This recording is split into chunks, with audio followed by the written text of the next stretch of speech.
yang berkesan itu 2. Hmm, 1 adalah udah pasti pembimbing akademis, itu oke. Mbak Fitri. Sampai Oke, sekarang kita Mbak masih Fitri. follow-follow-an Instagram tuh, jadi kadang-kadang Mbak komen-komenan, Fitri. "Halo Mbak Fitri." Yang kedua itu, skripsi ya, Hmm. udah pasti Mbak Eti tuh luar biasa. Oh ya Allah, itu pembimbingku juga Mbak Eti.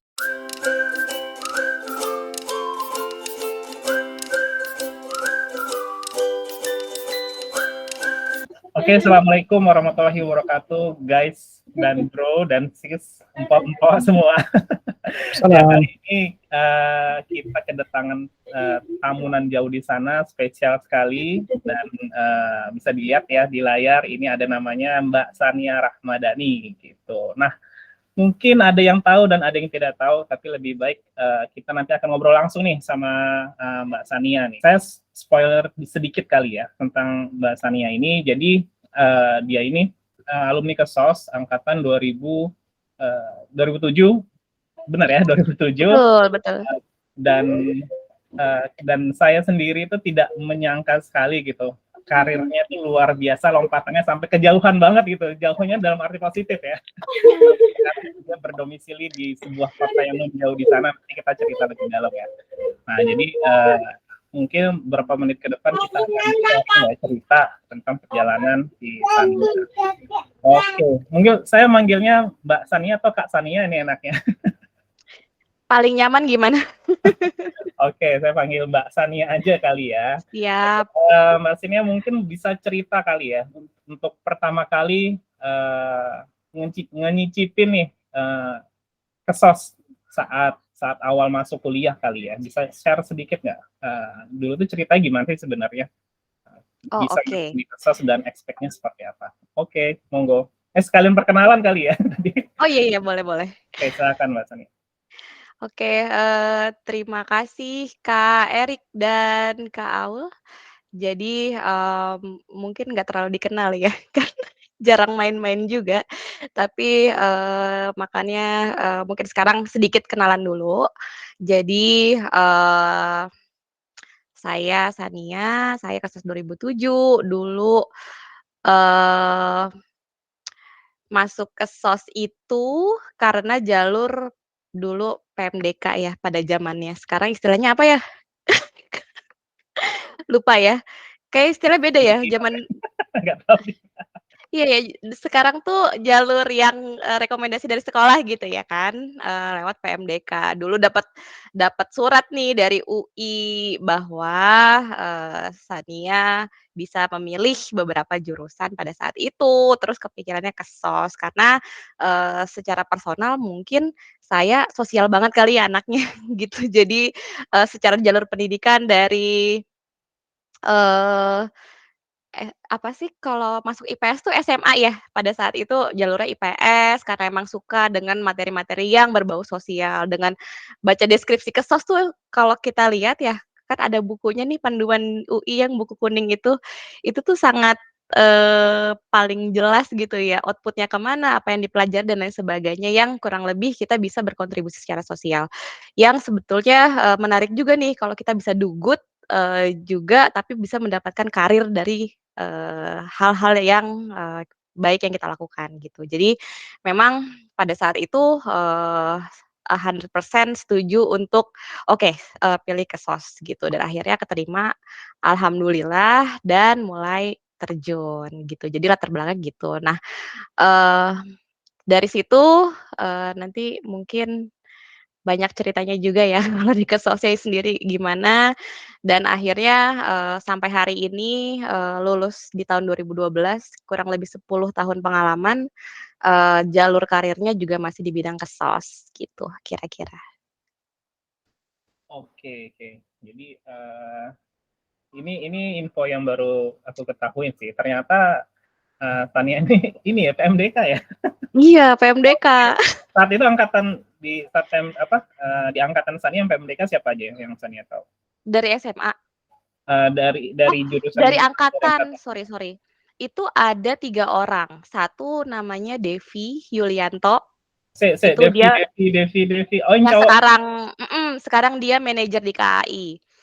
Oh, alah Devi, ya Allah. Iya, Wah, itu wajib tuh, sini itu itu sohib temen temen itu ini sohib nih, aku randomku banget. itu.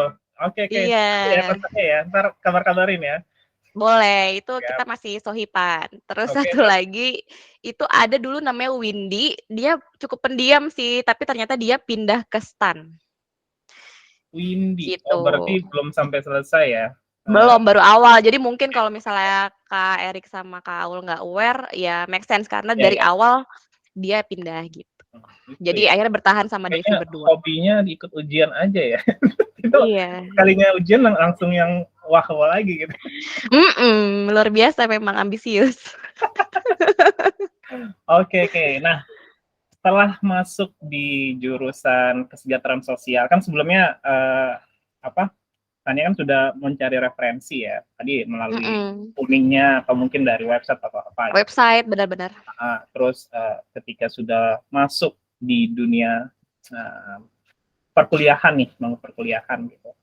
Terus akhirnya ini apa namanya, belajar lah ya, apa sih tentang ilmu kesehatan itu, dan ada tahapan-tahapannya, ada cara-caranya gitu. Nah, sebenarnya nah saat mungkin bisa share kali ya secara singkat kali ya, di tahun pertama, tahun kedua sampai mungkin sampai terakhir gitu. Saya sudah punya, oh ya, aku tahu nih aku mau kemana habis ini. Itu boleh cerita nggak? Di momen saat apa?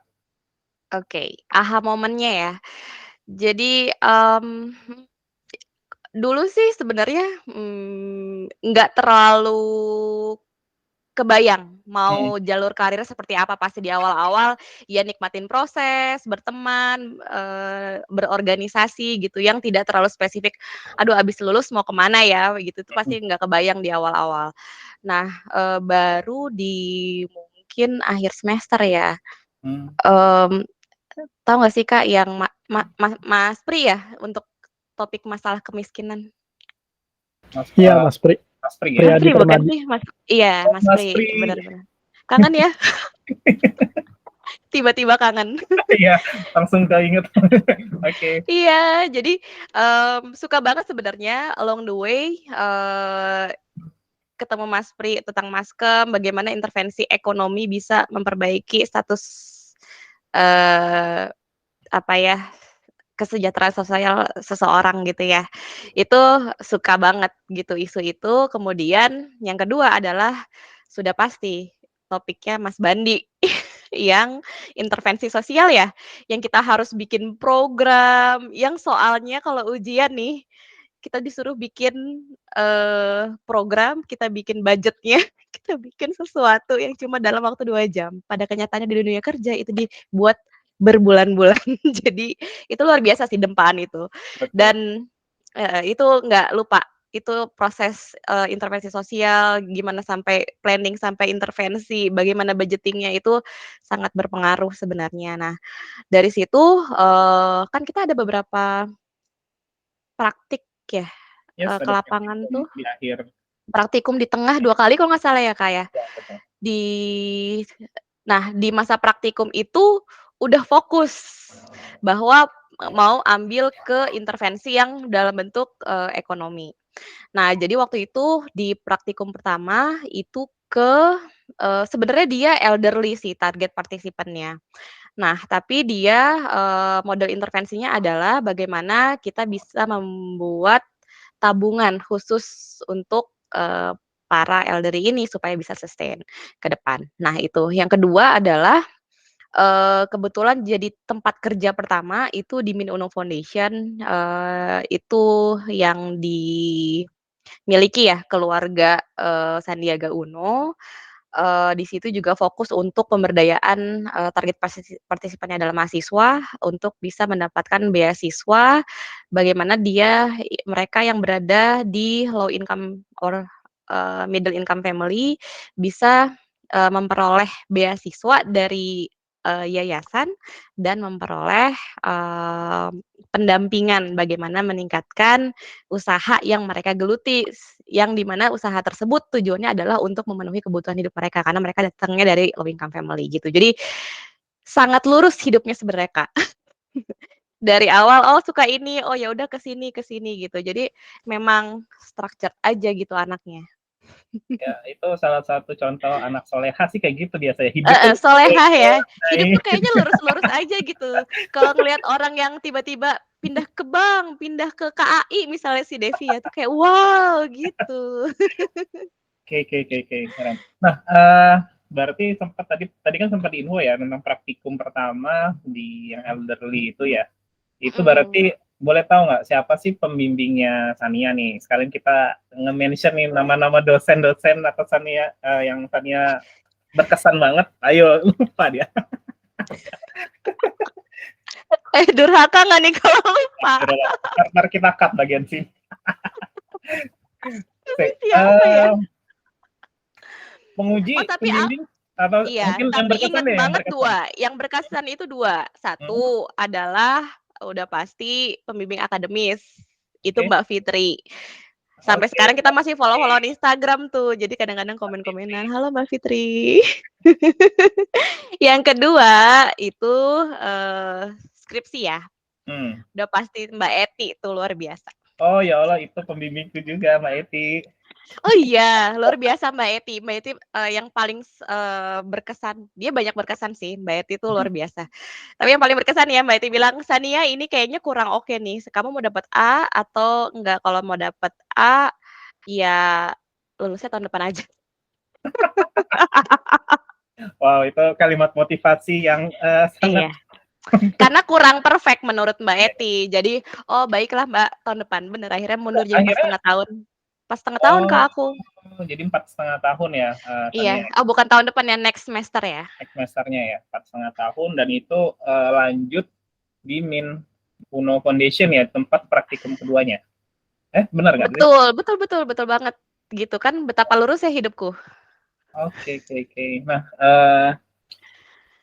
ini dari selama yang kita wawancara, sepertinya ini yang paling lurus hidupnya. Heeh, lurus kan? Oke deh. Ya, nah, Tania, Lurus tuh menarik nggak sih?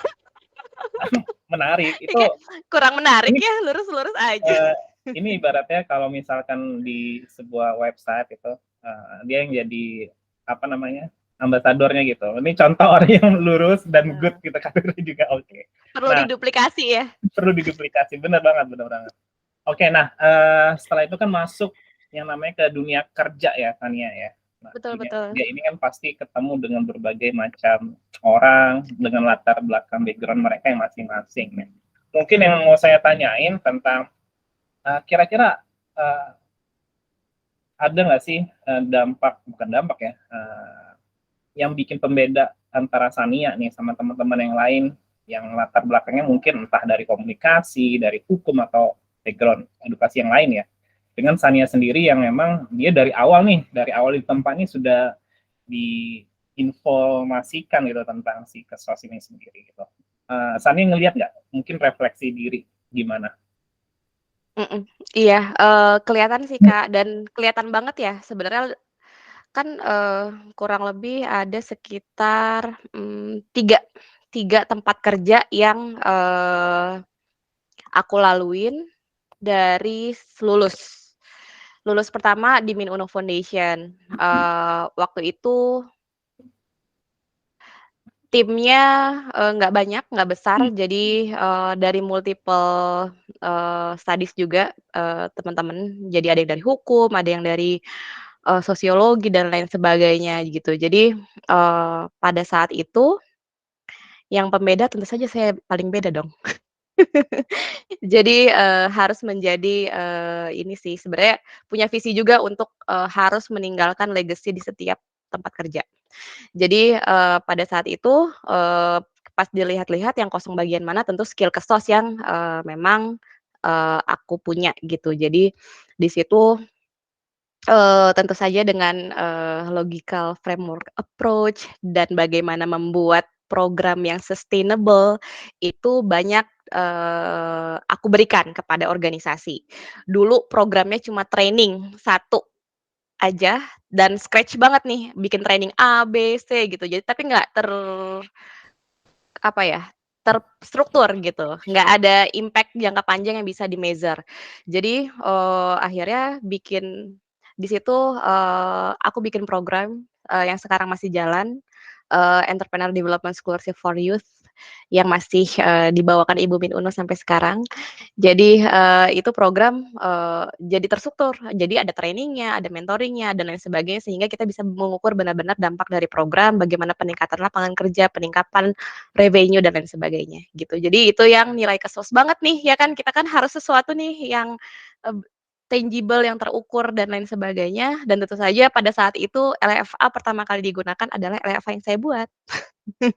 Wow, wow, wow, keren banget ini. Gitu.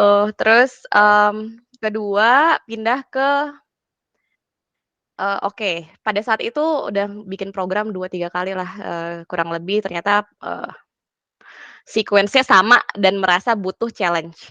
Akhirnya keluar, pindah ke sebenarnya yang bukan kurang itu untung sih, tapi di satu sisi kurang, menantang adalah karena kan funding-nya dari Bapak Sandiaga Uno nih, jadi, kurang tertantang, "Ih, kok kurang tertantang ya, kita nggak sulit nih nyari, pendanaan." Padahal di luar sana banyak yayasan sosial, NGO yang membutuhkan dana tuh harus ini dulu kan, kita harus submit proposal, call for proposal and others gitu. Jadi itu membuat, ya udah deh cari tantangan baru. Keluar pindah ke inkubator bisnis karena masih align, karena minatnya memang di situ, di entrepreneurship development, entrepreneurship education, dan lain sebagainya. Pindah ke situ, itu, itu lisensi dari UK, organisasi lokal tapi ambil lisensi dari UK. Juga sama, kondisinya adalah nggak ada anak kesos, adanya anak HI, adanya anak sosiologi, manajemen, dan lain sebagainya gitu. Jadi nggak ada sama sekali kesos. Di situ yang saya buat, eee apa ya, pada itu tuh kita bikin ya develop roadmap lah, bagaimana seorang entrepreneur itu bisa mendapatkan, eee, apa, ya matriksnya ya, bagaimana dia berkembang dari, nol sampai akhir. Dan itu sebenarnya jadi dari Kesos gitu, bagaimana kita bikin program, alur intervensi sosial, bagaimana kita kalau misalnya di tengah jalan nih, misalnya nggak works, ya kita harus mulai lagi kan dari awal, planning lagi gitu, yang diajarkan Mas Bandi gitu-gitu. Jadi, eee, bikin sesuatu yang lebih structured juga, dengan dulu programnya juga baru dibuat namanya Rising, masih jalan sampai sekarang.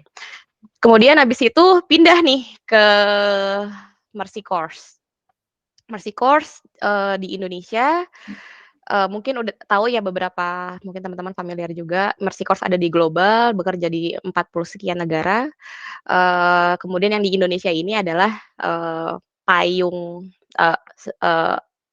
organisasi lokal. Jadi udah punya, akta yayasan lokal gitu. Jadi sebenarnya payungnya Mercy Course global, tapi dia yayasan lokal sebenarnya, udah punya, akta itu. Nah, terus di situ semakin kerasa, Kak. Jadi kerasanya adalah sebenarnya banyak anak Kesos sih. Oh, sekarang ada 2 anak Kesos yang sampai sekarang saya invite bergabung di Mercy Course. Mmm, jadi di situ, mmm, kebanyakan udah tahu ya kalau international NGO kebanyakan anak dari mana? Dari HI. Betul. Iya, jadi sebagian besar manajer itu dari HI. Nah, waktu itu masuk ke Mercy Course posisi manajer, gitu. Jadi kalau kita lihat teman-teman manajer yang lain, oh ya HI lagi HI lagi HI lagi, gitu. Jadi sebenarnya anak HI banget nih, yang penting bahasa Mhm, Inggrisnya juga pasti lebih berjago kan, gitu. betul, Dan betul. mereka jago untuk berelasi dengan tim-tim global, gitu. Jadi, mereka keahliannya di situ, waktu itu, aku ambil posisi untuk ya sama sih sebenarnya kan, ada project management karena itu organisasi besar dan well structured, jadi bahkan banyak, juga metode-metode intervensi sosial yang baru dipelajari di situ. Ya sebenarnya buat, alumni Kesos tentu tidak sulit ya kayaknya untuk mempelajari project management dan lain sebagainya yang, umum, biasalah kita lakukan waktu zaman kuliah gitu. Jadi, rasanya smooth pada saat itu dan sekarang saya pindahlah ke sebuah kota di, New York. Jadi pindah ke NYC karena suami kuliah, lanjut di Columbia University, saya pindah juga. Nah di situ, eee, ini batu lompatan yang tertinggi yang pernah dilakukan sih, dan buat Mercy Course di Indonesia juga lumayan remarkable karena mungkin saya orang hanya dari puluhan tahun saya orang ketiga yang berhasil masuk ke tim global, gitu. Jadi, hari ini pindah masuk ke tim global, di tim global, itu udah beda lagi saingannya, Kak. Saingannya apa?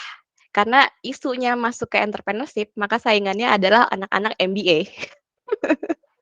Itu udah jadi oke, pertama kali anak-anak, beda jurusan. Yes. Di Mercy Course INGO kita ketemu anak-anak HI.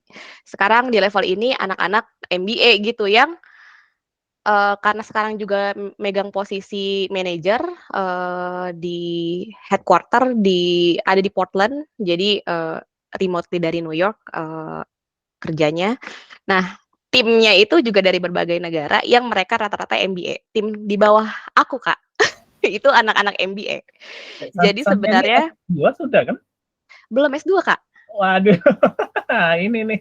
Oke, keren keren keren banget. Luar Iya, jadi biasa. sebenarnya, iya karena sebenarnya ya biasalah ibu rumah tangga ya kan, pengen pengen S2 tapi ada anak Oke, oke. 1, anak 2, dan lain Mhm. sebagainya. Terus pengen banget sih untuk MBA lagi dan buktinya anak kesos S1 bisa jadi manajer di level HQ ya kan, Kak? Wah, ini langsung tak highlight nanti yang di Instagram.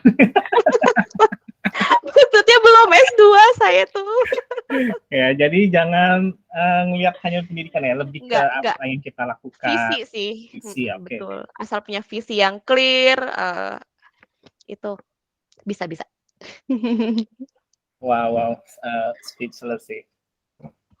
Ya itu, batu lompatan luar biasa banget sih Sania. Tapi sorry, mau tanya nih ya, sebenarnya ketika tadi ya, pas masih di Indonesia sih, Sania tuh, tergambar nggak sih oke, termasuk orang yang ambisius nggak? Maksudnya kayak, aku next-nya harus ke global gini, atau memang sebenarnya ya let it flow terus, tapi yang penting, punya visi ke depan ya jalan-jalan akhirnya sudah sampai di tahap sekarang gitu. Boleh share nggak sih sebenarnya kayak gimana sih Sania ini? Personality gitu ya? Yes. Ambisius sih, Kak. Oke. Maksudnya bukan ambisius maksudnya nggak yang kerja keras Betul-betul banget ya. gitu, tapi aku punya visi ke depan mau jadi apa. Hmm. Jadi misalnya yang kayak tadi kan di awal, di Min Uno Foundation, oh ngerasa ini udah cukup nih, udah selesai gitu, udah mengulang ritme yang sama, ya udah harus ada tantangan baru dong gitu, Oh, menguasai, kemampuan yang lain. Akhirnya bisa menguasai bagaimana sekarang cari donor, bagaimana mengelola donor global dan lain sebagainya. Dan sebenarnya untuk di titik masuk ke level headquarter, ini ya. bukan dalam bagian visi sih, ini udah beyond expectation yang perlu disyukuri. Karena apa ya, tapi ini kan prosesnya kemarin tuh ini Kak, kayak harus apply lagi. Hmm, Karena kan Indonesia sama global itu beda entitas walaupun dalam yes. satu payung. Jadi tuh, untuk bisa masuk ke global dengan sadar, dengan punya visi itu tadi, aku tuh, ini, menjaga harus perform.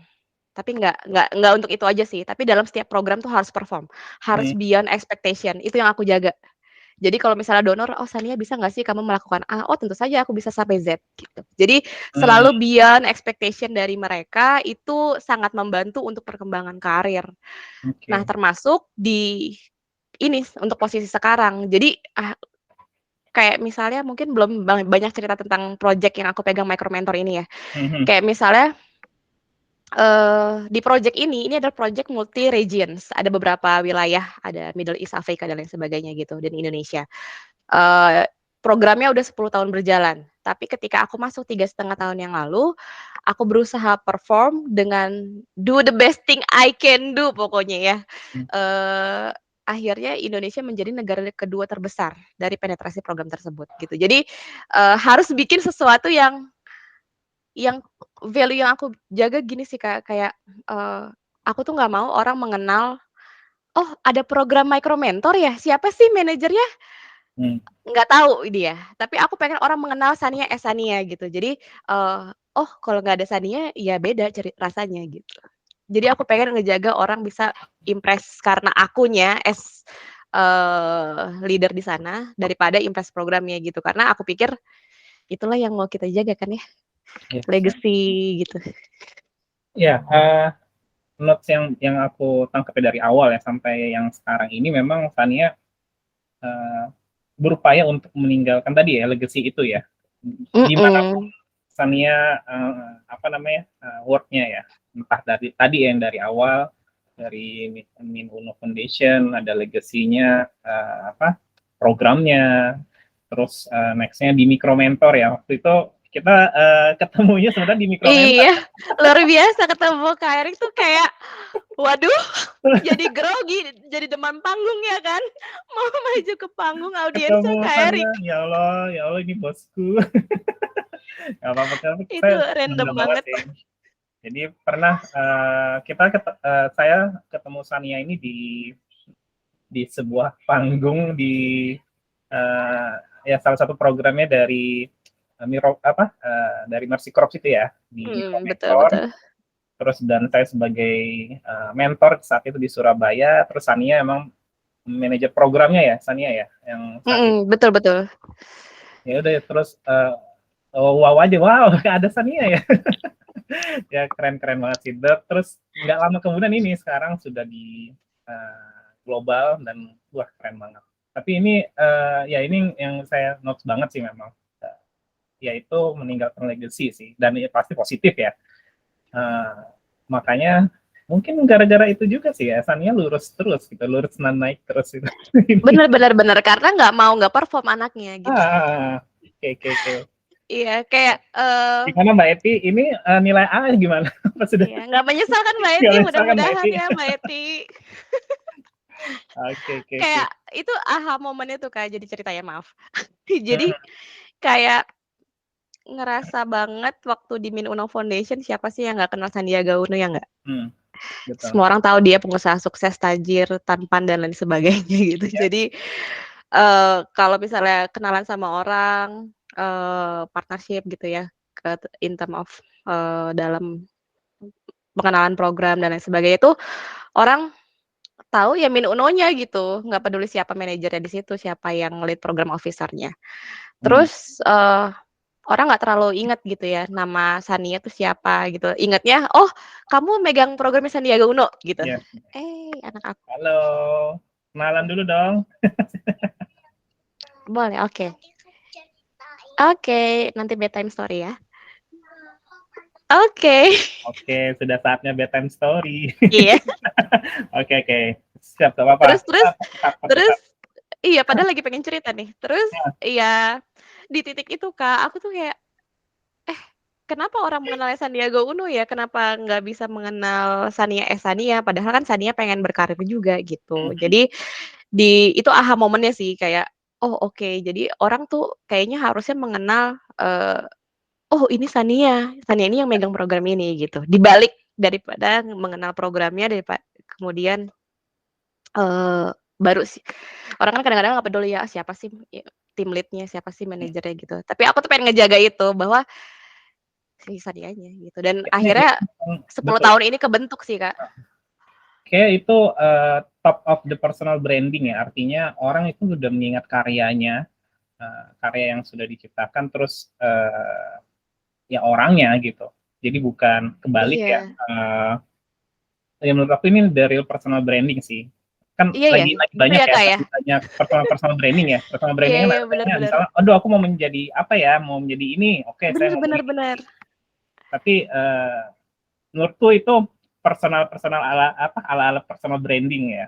Oh gitu ya? Ya Iya iya iya, bener the bener. realnya emang seperti ini gitu. Jadi akhirnya yang kebentuk ya si Sanianya gitu. Tanpa Iya, perlu ngasih tahu aku ngerjain ini, aku ngerjain ini, ngerjain ini. jadi tuh kayak kemarin masuk ke global team, ya mereka pada bilang, "Gue perlu Sanianya," gitu. Hmm. Eee, Indonesia tanpa Sania mungkin akan jadi cerita yang berbeda gitu. Dan itu benar-benar, dengan sadar, udah aku targetin nih selesai dari Hmm. Min Uno, enggak nih harusnya gue nih yang maju gitu, Wow, wow. bukan programnya gitu. Aduh, Oke, nih last ya, terakhir ya, biar kita persingkat. Nah, Iya. terakhir nih, boleh Sania kasih apa ya, ya semacam mungkin masukan, bukan masukan sih, lebih ke motivasi lah ke teman-teman kita, khususnya junior-juniornya, terus and expect untuk teman-teman alumni ini seperti apa sih ke depannya gitu. Karena balik lagi kita pun besar ya gara-gara ya alumni-alumni ini gitu. Nggak bisa kita ya kerja-kerja sendiri sana sini. Jadi ya mungkin itu sih terakhir expect ke alumninya mungkin dan masukan untuk junior-junior kita nih yang baru masuk. Oke, monggo. Oke, kalau untuk junior-junior ke SOS sebenarnya pertama harus pede. Karena masuk ke SOS kan kadang-kadang di dalam lingkup UI gitu ya, ke SOS kayaknya nggak terlalu well known nih dibanding jurusan-jurusan lain. Jadi sebenarnya, banyak banget sebenarnya potensi yang bisa digali. Dan kita harus memperluas ya sebenarnya mindset kita, nggak hanya ruang lingkup UI, kalau udah masuk UI bagaimana kita masuk ke ruang lingkup yang lebih luas. Bahkan kalau misalnya kita bisa reflect, oh kesos di negara bagian lain nih, termasuk sekarang aku di US, ya sesuatu banget gitu untuk di bidang ini dibanding kalau misalnya kita lihat di Indonesia gitu. Jadi pertama itu, kedua punya visi yang jelas. Itu Nah, harus sih. Jadi abis ini mau apa, mau karirnya apa, gimana. Sebenarnya bisa aja ngasih advice itu karena jalur karir tadi lurus ya. Untuk yang lompat-lompat mungkin memang ada lagi nih sebenarnya opportunity-nya, tapi untuk masuk ke jalur karir yang lurus, terus untuk bisa berkembang itu bisa banget asal kita punya visi yang jelas, kita mau jadi apa ke depan, harus bold banget sih soal visi. Terus yang ketiga sebenarnya ini termasuk karena refleksi pengalaman di US ya, pendidikan di sini kan bagaimana orang sekolah itu untuk memahami esensi materinya ketimbang menghafal, lulus dengan nilai bagus dan lain sebagainya. Ya di sini kan di kampus orang dosen nggak akan ngasih tahu nilai kita berapa, orang lain juga nggak akan ngasih tahu juga, tahu nilai kita berapa, yang penting prosesnya bagaimana kita memahami materinya, bagaimana kita menginternalisasikan materi tersebut ke dalam diri kita dan lain sebagainya. Karena kalau misalnya kita ya dulu IPK-ku pas-pasan Kak, tapi aku ya. merasa bahwa IPK biasa aja gitu, kayak, biasa banget gitu. Jadi tapi aku mencoba untuk membaca ulang bukunya Mas Bandi, gitu, untuk benar-benar merefleksikan, materi-materi tersebut ke karir yang aku jalanin, gitu. Jadi, itu penting banget dan itu ngaruh banget untuk, perkembangan karir sih buat aku. Karena, nggak akan lupa deh materi-materi kalau kita bener-bener suka, kita ngedalemin, ya udah itu ngalir aja, gitu. Kira-kira, 3 itu ya, mungkin udah kebanyakan. Nah, satu lagi, yang tadi pertanyaan untuk alumni. Alumni Sebenarnya kan harapannya. sebenarnya kan pasti, ya karena punya sebenarnya kan karena emang jalur karir Kesos sendiri kan masuk ke dunia NGO ya, mungkin banyak banget alumni juga yang di NGO atau banyak, punya kegiatan yang sesuai dengan bidang Kesos gitu. Jadi pengen banget sih kalau alumni itu bisa saling, terhubung, kita tahu background-nya siapa, jadi kita ada networking-nya gitu, untuk bisa, sebenarnya, ya mungkin pertama senang banget sih untuk bisa, silaturahmi ketemu, kenalan lagi atau, ini ya, anakku muncul. Oke. Nah terus, tapi, untuk lebih jauh lagi, gimana kalau kita bisa saling kolaborasi untuk melakukan sesuatu, membuat karya, sesuatu yang bisa, juga naikin, Kesos. Dan idenya Kak Erik untuk bikin ini luar biasa sih, salah satu yang kayak, oh keren banget. Oke. Jadi semoga, ada juga Kak dibikin gitu Kak, iya jadi Siap, demanding. siap. Oke ya, Kita bikin gitu. networking gitu Kak. Yes, benar-benar banget. Jadi ya ini banyak dapat insight juga sih untuk pengembangannya dan Sania ini ya nggak kapok ya kalau kita misalkan minta tolong lagi untuk misalkan tergabung di program-program kita ya nextnya. Boleh boleh boleh. Seneng aku tuh bisa ada maksudnya kegiatan ini tuh kayak keren banget aja gitu, karena Kesos itu harus keren emang. sudah keren tapi belum terpublish aja. Ini tugasku yang cuma mempublish Iya langsung kan? aja. Iya Iya bener, iya. makanya, emang harus kalau nggak dibuat kayak gini gimana caranya ya, Kak, biar Mungkin ada, semakin mata meroket? kuliah Texas yang bagian media kali ya, yang khusus di media gimana Mhm, publish di PR gitu ya, gimana PR-nya, kita bisa heeh, eksis gitu. betul betul. Oke deh. Ya udah mungkin, itu aja Sania ya. Aduh thank you banget sudah meluangkan waktunya, Ya semoga malam-malam di sana, malam-malam di sana. semoga bermanfaat. Terima kasih ya, Kak. Amin amin. Ya terus Terima kasih. nih Pak suami, Pak Su, halo. Iya, malam-malam baru pulang kuliah. Thank you Pak Aulia dan Itu teman-teman semua yang sudah ngikutin kita kali ini. Semoga next akan ada yang seru-seru lagi, yang nggak kalah seru lainnya, dan tetap ikutin kita ya di Universitas UI. Ya udah, dadah. Thank you semua. Thank you Thank Sania. you. Oke, boleh di